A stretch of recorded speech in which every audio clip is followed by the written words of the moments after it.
This is Kinda Murdery Season 1, Ghost Towns of the Mojave Desert, presented by Criminal Content.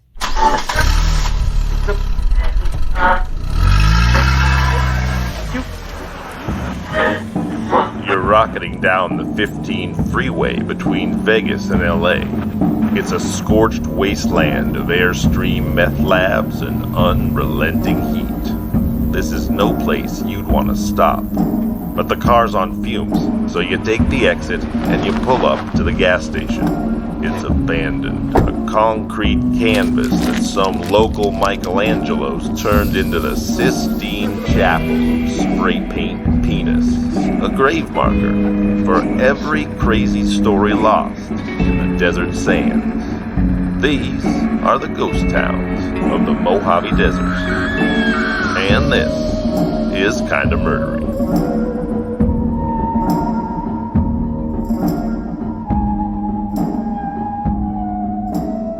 Hey everybody, and welcome to Kinda Murdery Season 1, Ghost Towns of the Mojave Desert.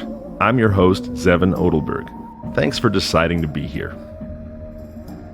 Located in California's Searles Valley, just off the 178, some 30 miles northeast of the Naval Air Weapons Station at China Lake, you'll find the town of Trona, California, situated on the western edge of a very special lake of its own. A lake that, like the valley it sits in, is named for Old West legend John W.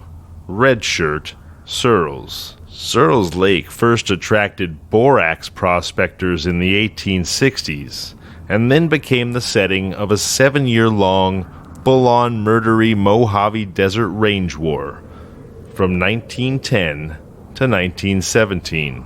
This open-armed conflict was born from the fact that Searles Lake was the United States' only reliable source of potash. And potash, or potassium carbonate, is a crucial component in gunpowder. So, with WW1 raging, and America's injury tilting toward inevitable, the value of Searles Lake soared. And in fact, by August 1917, a few short months after the U.S. joined the Allied war effort, the estimated value of Searles Lake was $500 million. That's almost $10.5 billion in today's money. Let's put that amount of mineral wealth into perspective for those of us living now in 2021. South Africa's Mpumalanga gold mine is the richest in the world and expected to turn out $475 million worth of gold per year for the next 10 years until it's tapped. Which means that adjusted for inflation, the richest gold mine in the world today is worth half as much as Searles Lake was worth in 1917. The modern town of Trona sits on the western shore of Searles Lake and was founded in 1913 as a company town. Often associated with the coal communities of Appalachia, and inspiring such famous songs as Merle Travis's 16 Tons, a traditional company town is founded entirely by one company. The company owns the store, the school, the houses. They pay their employees in company scrip, non-cash vouchers or credit lines that are accepted as tender by the company-owned businesses in that company-owned town. In other words, in the early 1900s, Trona miners were functionally the company's indentured servants. In 1913, that company was Searles Valley Minerals, Inc. Today, Searles Valley Minerals is still the largest firm in town, and local high schoolers play dirt football because the literally salted earth murders every blade of grass. Perhaps it should come as no surprise, then, that Trona's 1,900 residents have endured a 108-year history of living in a town that's been kinda murdery, pretty darn murdery, and absolutely positively super duper murdery. Very nice. That was a mouthful, but boy, there's a lot going on over there. A mouthful of potash. Oh, man. All right, well, that voice you hear is none other than the imitable Adam Volrich. Hey, Adam, how you doing here today? Oh, I'm fine and dandy. How are you? I'm well. I'm also here with Brendan Hubbard. Hey, Brendan, how are you? Great, Zevon. Awesome. Good to hear. I'm here with Sean Christensen and, of course, the amazing, the radiant, the brilliant, it's Tess Lynch. Hey, Tess, how are you? Great to have you. Zevon. Thank you for such a nice intro. I'm very excited to be here. Thank you for having me. Oh, gosh, we are thrilled. We are thrilled to have you. You know, I just wanted to say right at the outset, because I'm such a big fan, you are doing this, now it's a subscription email letter, right? And it's called LA Weather Letter. And I subscribed, and it comes out, does it come out once a month? Yeah, so it generally does. I used to do it every time it rained in Los Angeles, which was less frequently. You're like, wow. I got to write this more than twice a year. Yeah. Realized we were in for a drought, but I did take May off to do another project, but it should be back in June. It was intended very briefly to be strictly about the weather. It didn't last very long, and now it's just it's a blog. I love it. It's often...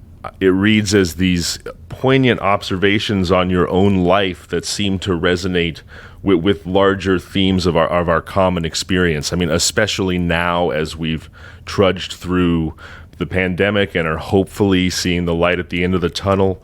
You wrote one in particular about sort of the positive emotional impact of your son being able to finally return to school that I just found really affecting and wonderful, and I love the way that you're able to use your own life as a lens for the larger common experience or zeitgeist that we're all going through. So everybody sign up for Tess's LA Weather Letter. It's amazing. Thank you so much, Zevon. Yeah, it's been fun to have something to do, and definitely the positive emotional impact of having my kid back at school is I probably have a more positive emotional impact for my selfish self than he did. He's thrilled, but I'm more thrilled, to be honest. I think we've all been going through versions of that, right? Oh yeah. Man. How do people sign up for LA Weather Letter? Oh, yes. So LA Weather Letter is at tinyletter.com/LA Weather. It's free. Recently, I guess, everybody's kind of monetizing their newsletters, but having been a person who blogged for many, many years on Tumblr, it just doesn't, that kind of content, I'm like, that's free, because then no one can get mad if it's not what they want, because it's free. Well, I find you to be a fantastic writer, so anybody that gets mad is just got cloth eyes as far as I'm concerned. And we'll drop that link in the show notes as well. Awesome. And then you said you also just completed an internship for the company's called, is it Today in Tabs? Yeah, so it's another newsletter. I, like most people with kids, I think spent the last year, I was doing my own podcast called Night Call, and my friends and I had been doing that for a while. That was on iHeart, and I think legendary Night Call. We are among podcast royalty here. Yeah. Don't mention that one like we've never heard of it. Come on now. Night Call was really fun, RIP Night Call. But when it ended, I just felt like I was like, okay, well, I definitely want to get back to writing, but I can't do it full time until my kids are in school, also full time, which they won't be until the fall. So I've been just doing newsletters, and I did, I'm the world's oldest intern. I did a month for Today in Tabs, which just covers kind of the media discourse, like what people are talking about on Twitter. Sometimes it's kind of insidery, but it's what's funny, what's pissing people off, and kind of dissecting that and talking about how that fits into the sort of cultural landscape. It was really fun, and I loved my editor. He was awesome. Really cool. Like it's nice to work with an editor if you haven't been, which obviously LA Weather is just me, so it's so wonderful to get edits. I love edits. Yeah, have somebody sort of optimize your content. Yes. I certainly benefit from that. I tend to be something of a circuitous storyteller, as I think all of the listeners are aware of, and I feel like way. No, don't neg yourself, Zevon. Oh, you're sweet. Oh, so Today in Tabs, that sounds really cool. And now obviously you brought up Night Call. Does that mean do we get to brag about being part of your triumphant return to podcasting then? Are you back on the mic sort of at least gradually? Well, I was just, before we started recording, I was just saying that from Night Call, I have all this equipment. So I recently did a guest spot on my former producers doing a new show for iHeart. So I got to guest on that, and I busted out the mic. And I'm always I'm sitting on my bedroom floor. That's where I do podcasting. I don't have a desk in my house that's not taken over by other family members. So I sit on the floor, but I've got like really great audio equipment. So yes, I'm now back to sitting on the floor with a mic. That's awesome. Yeah, I mean, every available surface in my house tends to be part of these ever mushrooming crafting projects that Daisy gets into. So for there to be any clear space at all is kind of a blue moon occurrence. So we're benefiting from that today. It's very exciting. I saw that Daisy made apple martinis for you guys. She did, and of course, but my version of it, child bartender. That's what I'm after. I'm like seeing the appeal of procreating now. Yeah, exactly. Wow, I had not considered that. I guess it's probably dubiously legal to have your 9-year-old mix your martinis for you. But are we ready to jump into the Kinda Murdery town of Trona? I'm stoked because you mentioned something about a red shirt, and I'm curious to find out if this is a Star Trek reference, and if so, I'm very excited about whatever this story tells. Well, maybe we can make it a Star Trek reference for you. I just got to say too that the dad joker in me can't help but I got to call it Trona, California. Okay, I got to say that at least once. Oh, boy. Okay. Oh, no. Moving on.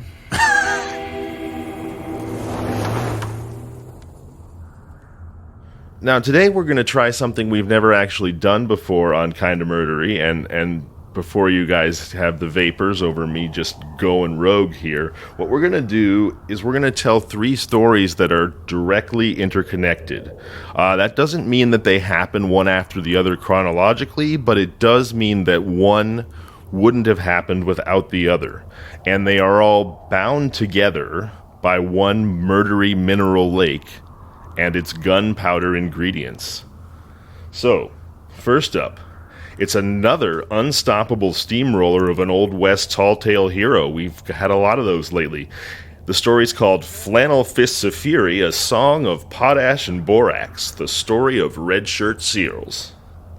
Next, it's claim jumpers, conspiracy, and government intrigue in The Dry Desert Death of Engineer Davidson. And finally, bullets fly in an all-out range war as we learn about the Moriarty of mineral claim jumping, Attorney Henry E. Lee, Esquire. All right, guys, you ready for the story of red shirt seals? Oh, yeah. Wait, I have a question real quick. Yes, please. Seals or Searles? I probably should have looked that up before we started recording. Do you happen to know if it's the Searles Valley or the Searles Valley? I thought Searles, but I'm almost always wrong. Like, always. I'm getting called out left and right. My husband's always like, Tess, it's your whatever you think it is, it's the other one. I'm gonna go with you. We'll call it Searles so I can refer to him as Surly Searles and stuff like that. Yeah, it opens the door. But it you does. can always blame me if it's wrong. Yeah, exactly. So here we go. I'll take that. John W. Red Shirt Searles. This is a story as reported in the Oakland Tribune on December 23rd, 1912. Just so you know, I'm not making it up. You can go check it out if you want. All right. So all of the stories we're going to talk about today, as I just said, center around the mineral wealth of Searles Lake. So it makes sense that we would start with this story, Flannel Fists of Fury, because it's the story of John W. Searles and the discovery of Searles Lake. Here's something else I just want to add to the frame. Tess, I don't know about your kids, but mine is obsessed with slime. You guys know what slime is? Oh, yeah. Yeah. I have sitting literally like 10 feet behind me an entire box of, and she makes her own. So we have, exactly. I know where you're going slime. with this too, Yes. because we make our own slime. Exactly. Well, so Slime requires a particular ingredient, and that ingredient is borax. And in particular, the most ever-present borax brand is 20 Mule Team Borax.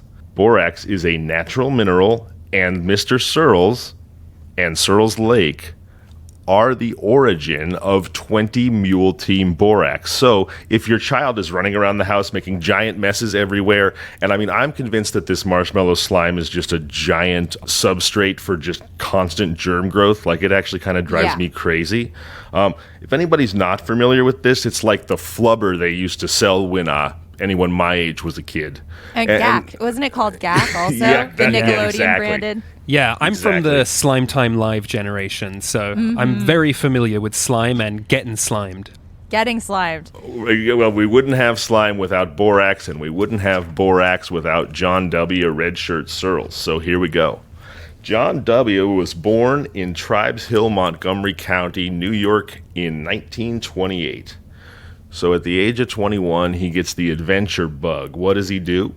He hops in a ship and he sails all the way down around Cape Horn, South America, all the way down around Tierra del Fuego there, waving at Antarctica, and up to the California coast. And he went on that journey because before the Panama Canal was constructed, if you wanted to sail to California from New York, that's how you had to do it.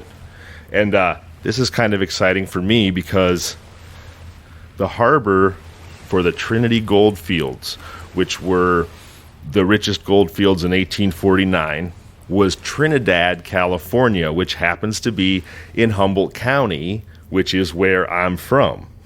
So I was like, yeah, this guy went to Trinidad. I've been there. And also, I mentioned in the frame that this is a story about potash. Well, and the value of potash, which means as a kid from Humboldt County, I feel like I really missed out on a chance to come up there. Potash.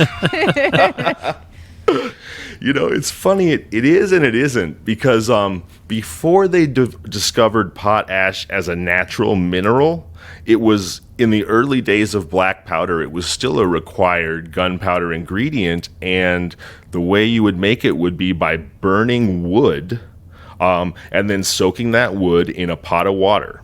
And that's also why something like Searles Lake was so valuable, because without mineral form potash, you literally have to just go around razing and torching all the forests in your nation if you wanted to go to large-scale black powder war.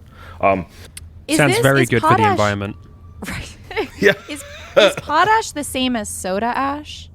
Are those like interchangeable or different? Because I was going to say that with the slime and the borax, soda ash, I believe, is a component of tie-dye.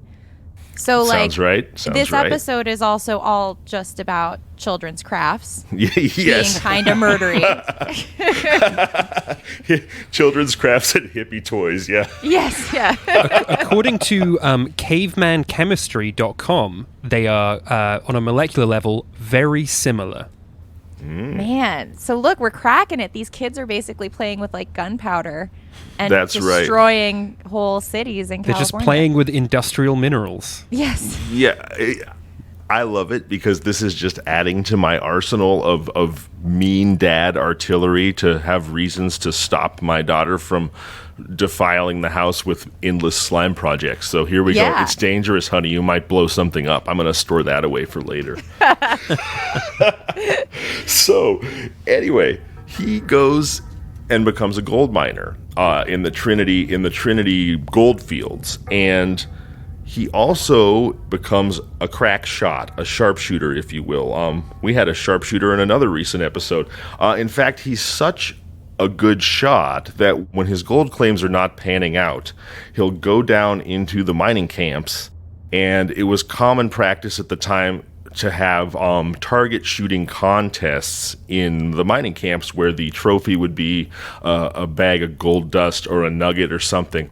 And so he'd go down into the camps, and it says it doesn't matter if it was a rifle contest or if it was a pistol contest. Searles would always win and always take the gold dust. So when he wasn't finding gold on his own, he was winning other people's gold with amazing shooting tricks. Quite the hustler. Yeah. Indeed. He was exactly like Woody Harrelson in White Men Can't Jump, except red flannel shirt. That's the only difference. So he gold mines for about 11 years, and then the summer of 1860, Searles hooks up with a companion. They outfit themselves in Visalia, California. Then they cross the Sierra Nevada mountains by way of the Kern River, Mount Whitney, and Lone Pine. Anybody on the mic here today ever been to Lone Pine, California? I think I've driven through. So I just have to give it a quick endorsement as like absolute, I want to say hipster heaven, except I don't want any negative connotation to any of that. But you drive through this town and the entire thing is classic neon signage from what looks like 1950s and 60s Vegas, except everything is basically a wood cabin, except and just covered in classic neon. Like it's the coolest town I've ever driven through. But anyway, he goes through Lone Pine, he drops into the Owens River Valley and down into the Mojave Desert, where he and his friend discover the 40,000-acre marshland that will become Searles Lake. But at the time, he doesn't know what he's discovered. But they're camping out around these marshes, and one day they go ranging away from their camp for a few hours, and they come back, and they find that all of their supplies, including a trunk filled exclusively with Searles' favorite red flannel shirts, everything's gone. Their camp's empty. All the supplies are taken.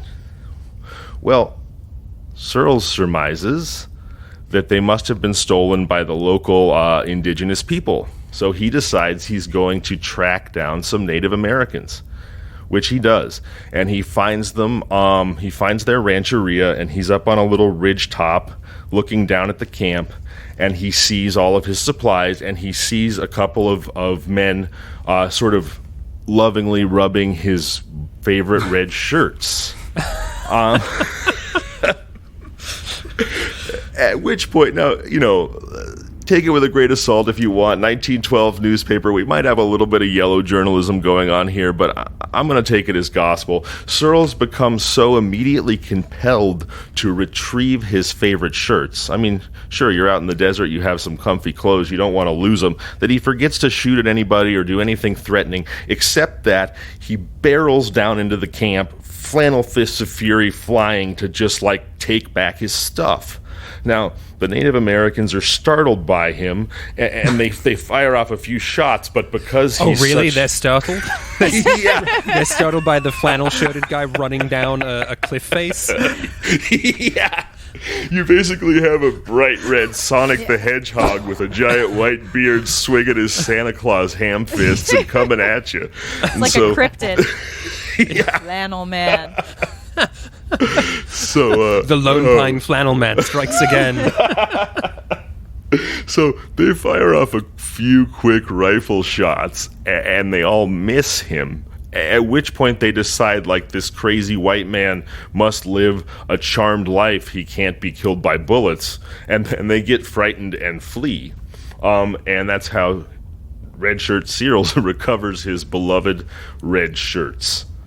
So he literally frightened them off by just being that fucking bizarre? Yep. I think the same has been said of me more than once. But they were like, well, there's 20 of us and one of him, and he doesn't appear to be, armed, but I'm freaked out, so we're bailing. Well, he's basically immune to bullets like Superman before Superman, so they didn't want to mess with that. So he, shortly thereafter, with the luck of his favorite red shirts, discovers copper and silver in the Mojave, because at this point still doesn't realize what a metaphorical gold mine he's sitting on with Searles Lake. Then he hooks up with newspaper and mining magnate George Hearst to help him mine his silver and copper claims. But wait, so he finds these minerals at the same... Yeah. where he scared the Native Americans away from? Not exactly that spot, but in roughly the same region as where he discovered Searles Lake and where he retrieved his shirts, he comes across rich deposits of both copper and silver, yes. This guy has great luck. So he hooks up with George Hearst to help him mine his copper and his silver. The only thing is, they're way out there in bumfuck Egypt, Mojave Desert salt flats, and copper and silver are super heavy. So there's not a very efficient way or any efficient way to remove the contents of the mines. And as a result, Searles goes bankrupt to the tune of $10,000. But good old lucky never keep me down red shirt Searles, he is a blacksmith by trade originally, and he's already been using the salts that he finds out in the alkaline flats, which are essentially the borax, to harden his steel. So this is the point at which he realizes, wait, I might be onto something with Searles Lake. And he goes out and discovers that he's got a massive, massive fortune in borax. At the time, borax is worth about 50 cents to $1 a pound, so that's a lot in 1860s. And it causes a borax gold rush. I mean, borax, not gold, but all of a sudden... Borax rush. Yeah, a borax, literally a borax rush. And 1,500 people pour into the Searles Valley. The town that would eventually become the town of Trona springs up more or less overnight. Although many of the prospective borax miners are a little bit disappointed to discover when they arrive that Searles has already staked a claim to all the richest borax deposits because he found the lake and he was there first. So... Well, to be clear, it sounds very much like the Native Americans were there first. Yes, that's true. That's the story of America. Certainly, let's sidebar that discussion for the moment. It's a different kind of podcast. Yes. So he works those claims for a while, and then he eventually sells out to an Oakland man named F.M. Smith. Uses the sales of his holdings to extract himself entirely from bankruptcy and become very wealthy to boot. And then he lives out his days as the superintendent of the San Bernardino Borax Company, which is the company that makes that famous 20 mule team borax that our kids all use to make the slime, until he dies at the age of 69 in 1897. And that, my friends, is the story of the founder of all the stories to come, the discoverer of Searles Lake, J.W. Red Shirt, Flannel Fists of Fury, Searles. Either way, he's not here. He can't correct you. Tomato fucking tomato, am I wrong? So how much, just out of curiosity, like, there's a limited supply of the borax in the lake, right? Well, there's a limited supply of lake in the lake, but I guess we'll get to that. When the lake goes away, it's not so cool in Trona, California. Well, and it actually, though, the lake, it's just not so cool in Trona, California, because Trona is a place that human beings were never really meant to live. Everyone there is there to work the salt flats, which I can say it out loud, and on the face of it, you're like, oh, well, that's what they do with prisoners in Star Wars. They send you to work the salt flats or the spice mines or something. Nobody should be doing that. But the lake is still there, and the Searles Valley Mining Company is still the number one employer, so the lake is not, in fact, tapped out. Really? Okay. It's weird because I keep picturing like the Salton Sea and these, kind of California water bodies that have just become so sort of ruined by climate change and by being tapped, like having resources tapped. The ones that kind of just smell like the dead fish bodies. And well, I think that is the case, but I think this particular place was always that way. I mean, it's hardly really even a lake. It's more of like a mineral-rich, enormous bog. I don't believe there are fish that are swimming around in it.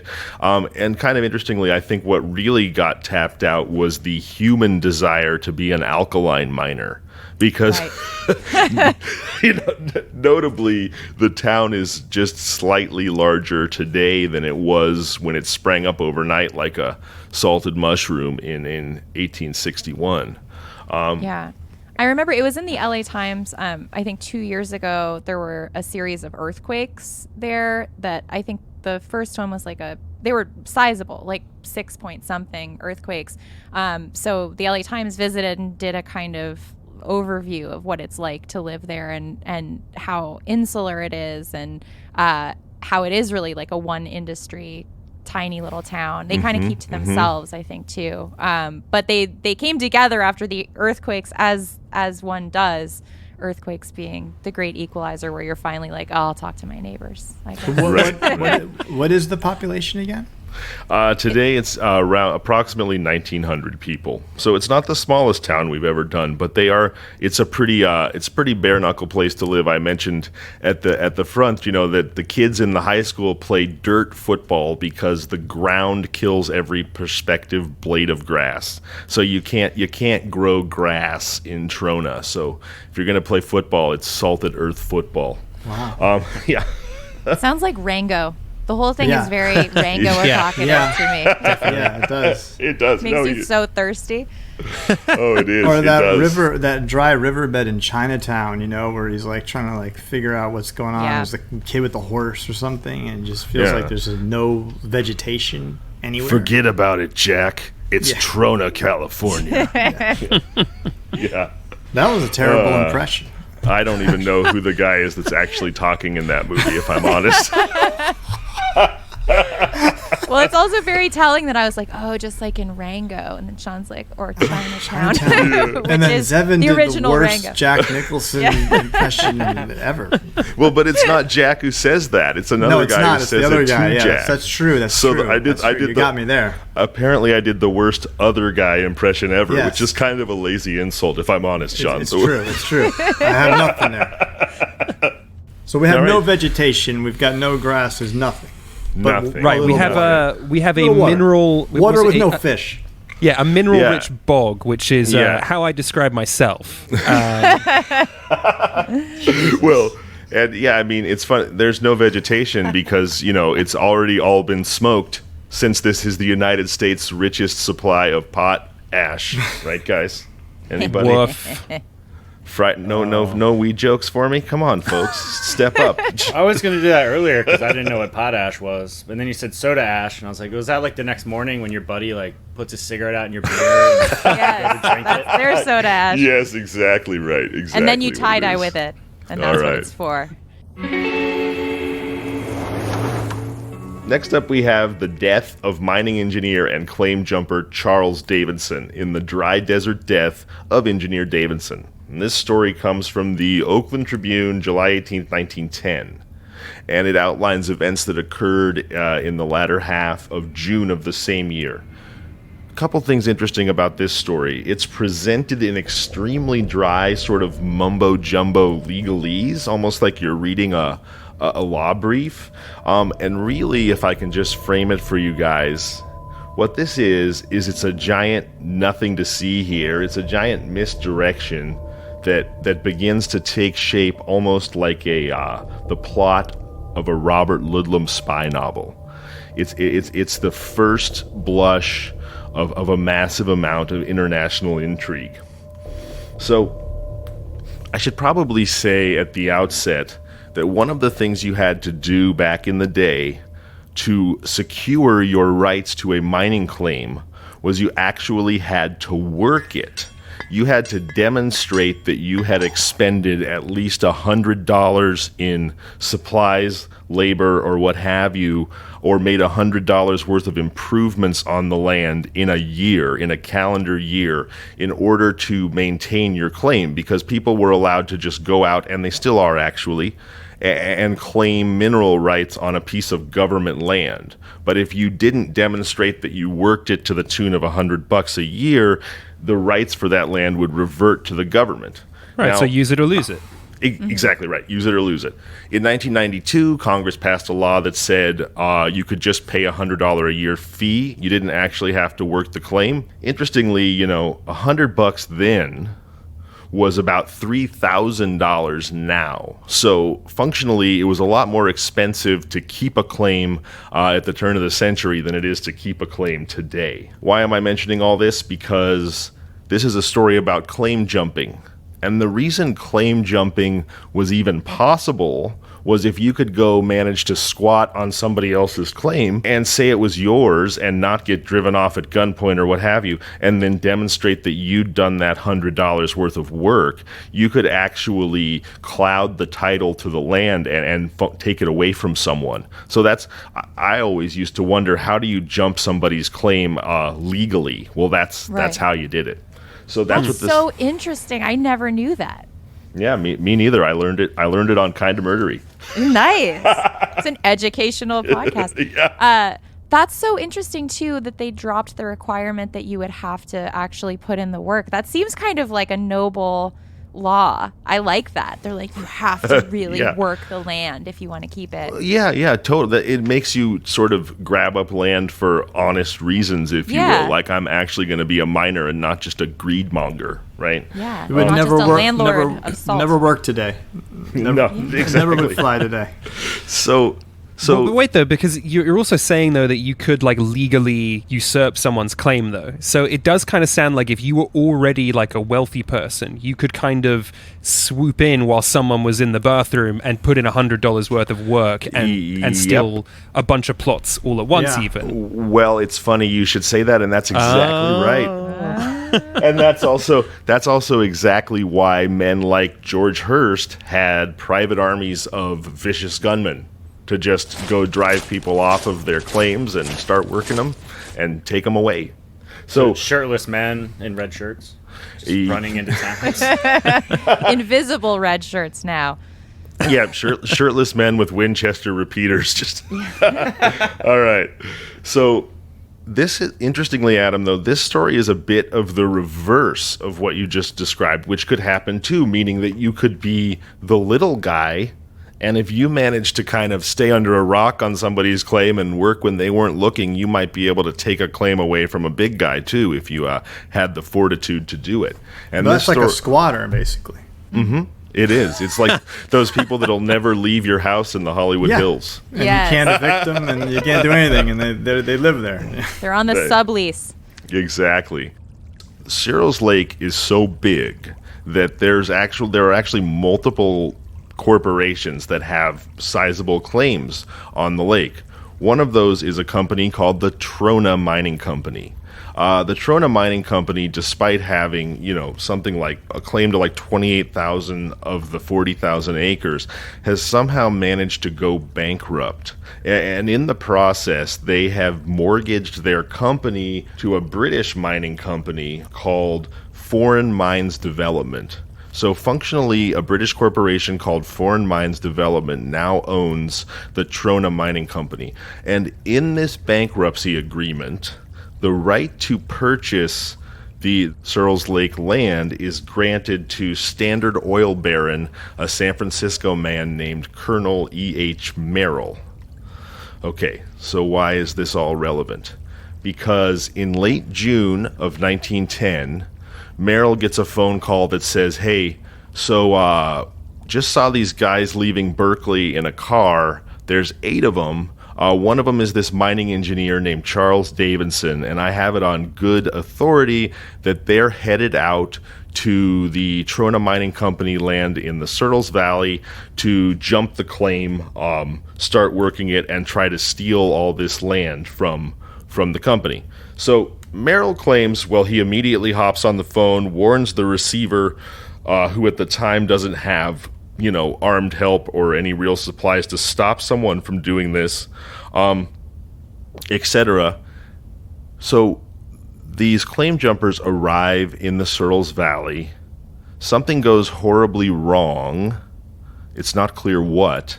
And mining engineer Charles Davidson dies of exposure, sunstroke, and thirst. At the point at which he dies, a guy comes out of the woodwork and says, I'm an independent journalist, and I was there, and I can tell you that actually Colonel E.H. Merrill was behind this claim jumping. He was the one that sent out Charles Davidson. E.H. Merrill says, well, that's ridiculous. I'm the guy who has the right to buy this land anyway. Why in the world would I want to cloud this title? And here's something else really bizarre that happens. Right about the time that Davidson dies, a Secret Service agent arrives from Bakersfield, heads straight out to the Mojave Desert to Searles Valley, gets there in time to save the rest of the mining party. They are extracted by a Secret Service agent. So I'm like, hold up. What in the world is a Secret Service agent showing up like a superhero right in the nick of time to rescue these claim jumpers who were actually trying to cloud a title that was being guarded over by a federal receiver? What the bejiminy G's is going on? I mean... And also, why is there even an independent... Why is anyone there besides the claim jumpers and the miners? You know what I mean? Like, it doesn't... Why is an independent journalist there? What's going on, Zevon? right. What's the deal? So, what is the deal? And let me ask you, anybody know what the official purview of the Secret Service is?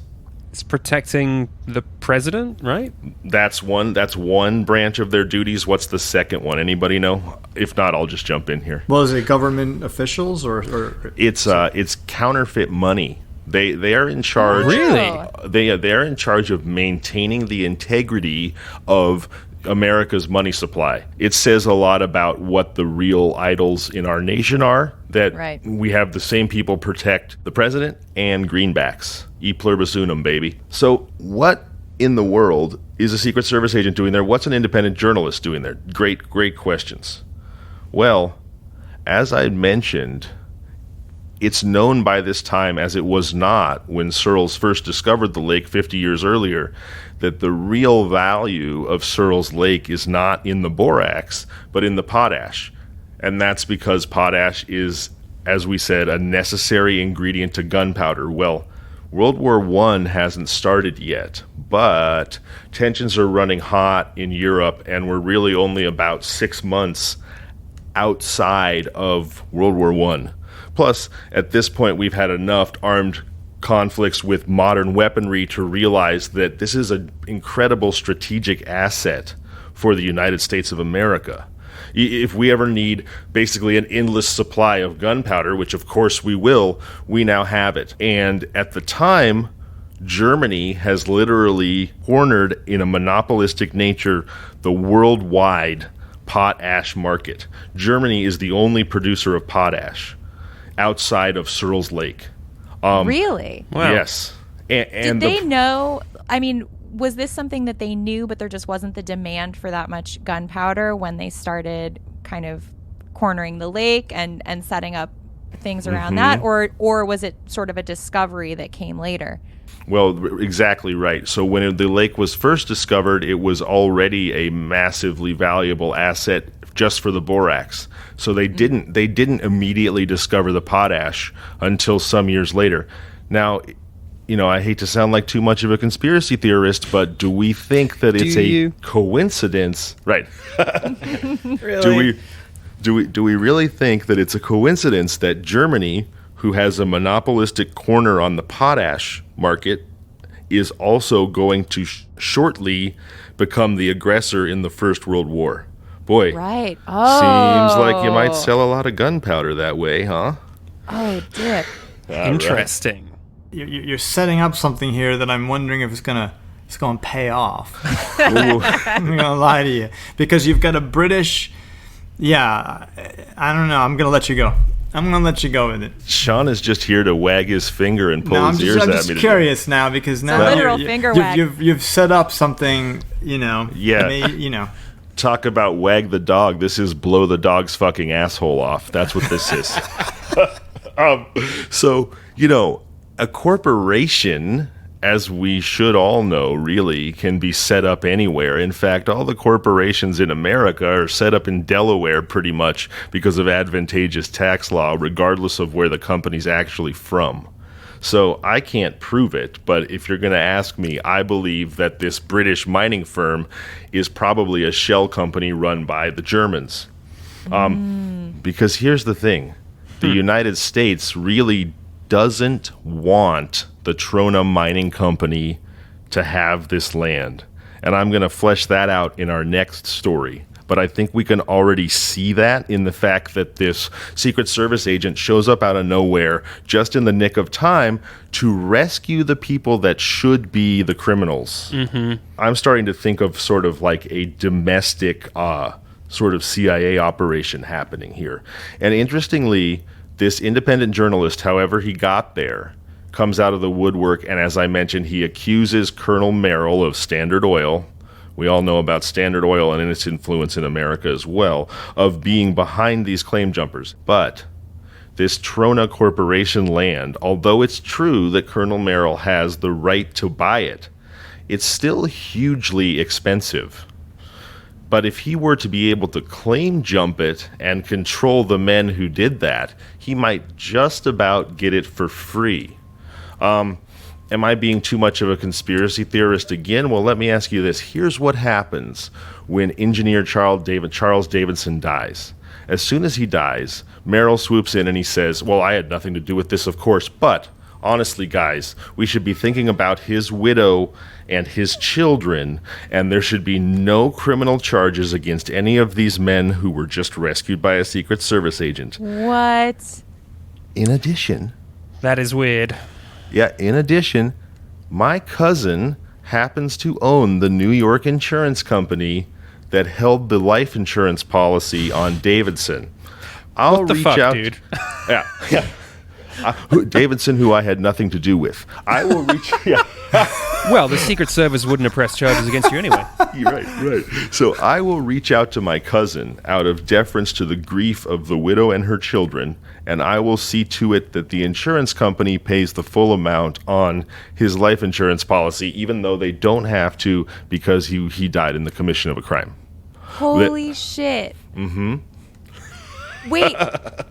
Did the independent journalist ever blow the lid off of all of this, or did the story just die and now we're left to kind of theorize about how deep this runs? Well, I love that you asked that question, because this entire story was presented by a series of lawyers in the newspaper, and as I mentioned, it was presented almost like a legal brief. Like, it was very hard for me to even read and extract what was really going on.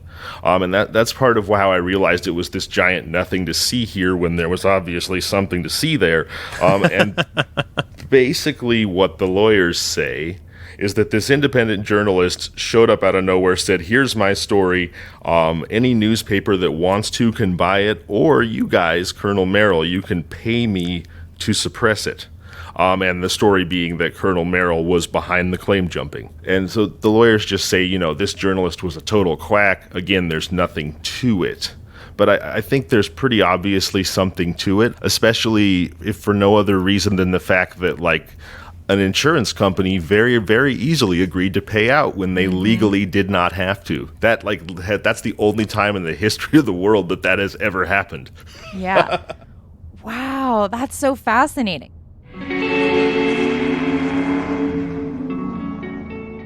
There's a 7-year-long open-fire range war that takes place between the mining companies and the claim-jumping forces of Henry E. Lee, Esquire, a lawyer out of San Francisco.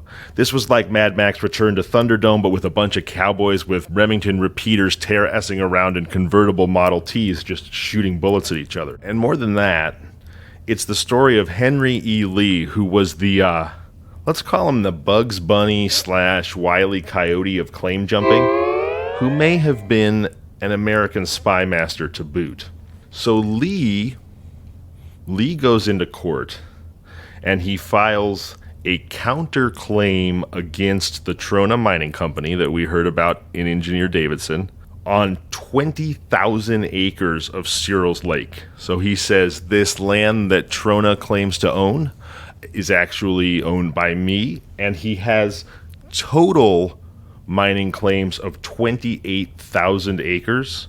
Now, at the time, and I think it may still be true today, the maximum size of a single mining claim was 20 acres. So that means that he filed 1,400 claims. Whoa. Yeah. And this is important based on what we talked about earlier, which is that to keep a claim, you had to work a claim. Right. You got to spend that $100. That's correct. So that means that Henry E. Lee needed to demonstrate that he had spent $140,000 working or paying people to work these claims in any given calendar year. Now, And how many doubloons does that translate to today? Yeah, $3.8 million in operating costs. What? Just to keep the claims.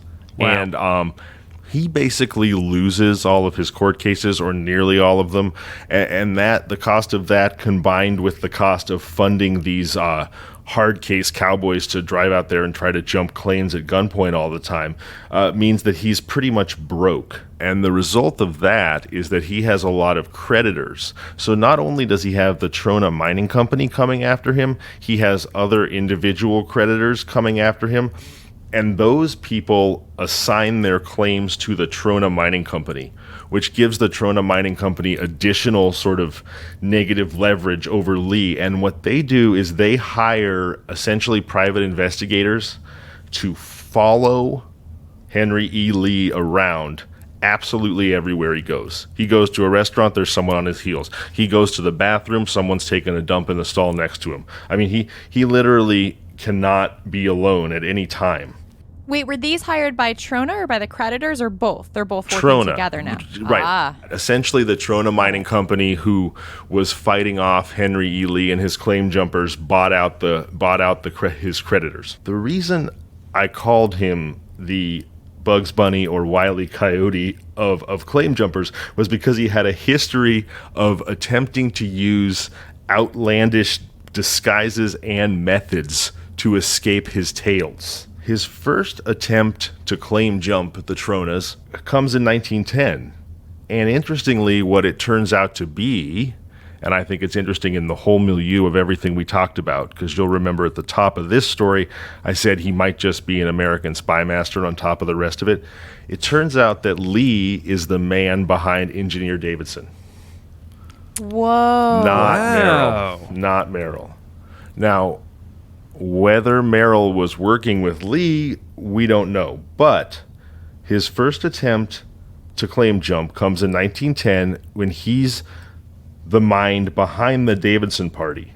And it's discovered that he's the mind behind them because one of the men with Davidson was a man named Layton, who had bright red Yosemite Sam whiskers. And at some point out there in the Searles Valley, there's this hard gust of hot desert wind that blows the Yosemite Sam whiskers right off Layton's face. And who should it be but Henry E. Lee. That's amazing. Wow.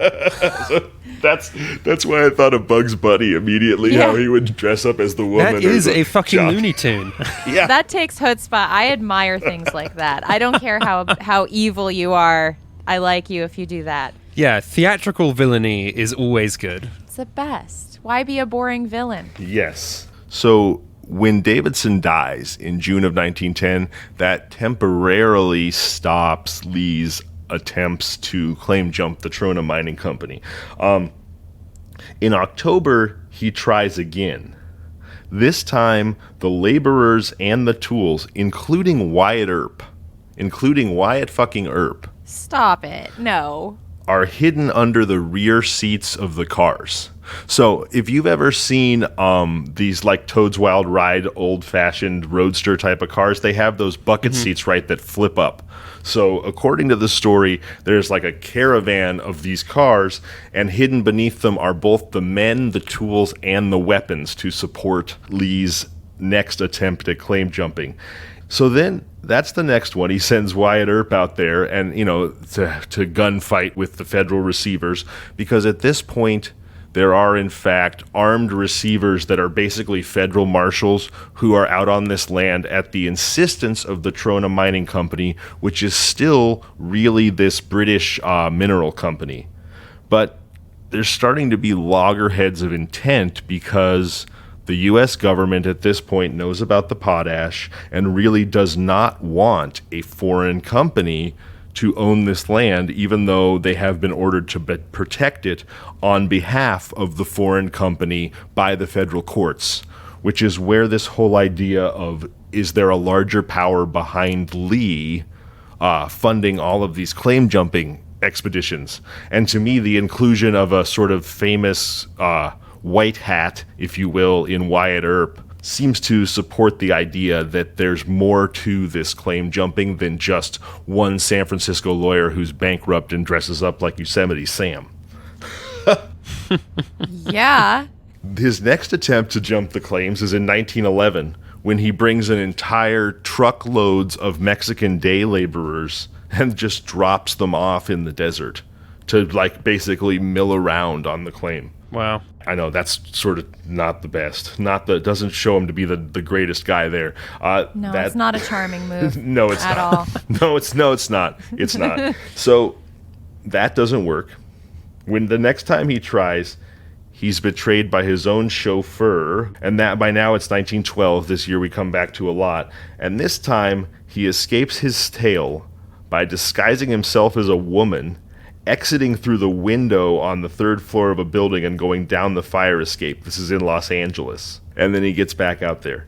And all of these efforts to jump these claims are ultimately unsuccessful, and they do lead to a litany of deaths. I mean, the first one we've already talked about is the death of engineer Davidson.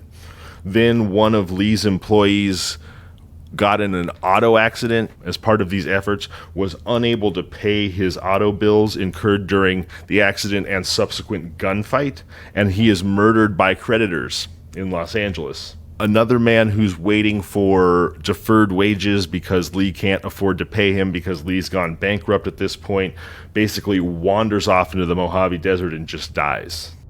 Whoa. So these claim jumping efforts, while they are sort of romantic and swashbuckling, are not without their human cost, obviously. Ultimately, Lee fails. He loses. Crime doesn't pay. No, it doesn't. He loses all of his court battles. He never successfully jumps any of the claims. However, he loses his final court battle as late as 1917. And at this point, the United States has already been embroiled in World War I and doesn't want the Trona Company to have the land. And basically, the United States seriously considering denying the land claims of the Trona Company on the purported grounds that the mining laws as written were really written for individual miners and never had anticipated a claim of this massive physical size, massive value, or ultimately massive strategic importance to the United States. Yeah, but corporations are people. Not yet. But Thank you for speaking up for the rights of corporations. Yes. Well, look, I feel like somebody that's had often to. overlooked. Yeah. They aren't represented with enough vigor by our current political That's how I bodies. feel. Yeah, I do Yes. too. Oh, I'm looking out for Standard Oil and Johnson and You Johnson. have to. Someone has to. So Someone needs to make sure that they have more rights than half the people in this country. Definitely. yes, they have please. feelings too. So I don't think, however, that it is coincidental that Lee's final attempt fails when we have a new president in Woodrow Wilson, when we have a nation embroiled in World War, and what we now functionally have is a pretty damn good reason and pretty good political leverage for the United States government to deny the Trona Mining Company's claim to Searles Lake. And that's what another piece of evidence that makes me feel like what Lee may have been is the sort of apparently comically hapless front man for a series of ill-fated claim-jumping attempts that really were the government themselves trying to cloud this foreign corporation, which we talked about could have been, for all we know, a German corporation, from having control of this strategic asset. I tend not to believe in coincidence there. I 100% buy this conspiracy theory. But I mean, to be fair, I'm a mark for those always. But I feel like when there's a place that's so difficult to even get to, and you have all of these funny coincidences lining up and all of these motivations that are so clear, Zevon, I think you cracked it, man. I'm inclined to agree. I believe in your conspiracy. Oh, thank you. Well, and by the way, speaking of conspiracies, Tess, I want to give a little shout out to your friend Caitlin Hempstead over at Lizard People. That is the best conspiracy podcast on the pod waves for my money. I had so much fun hanging with her, and everybody, you should go listen to Lizard People if you really want to delve into some conspiracies. That's fun conspiracy, not like, the other kind. Yeah, Right. the other Right. kind, the bad kind.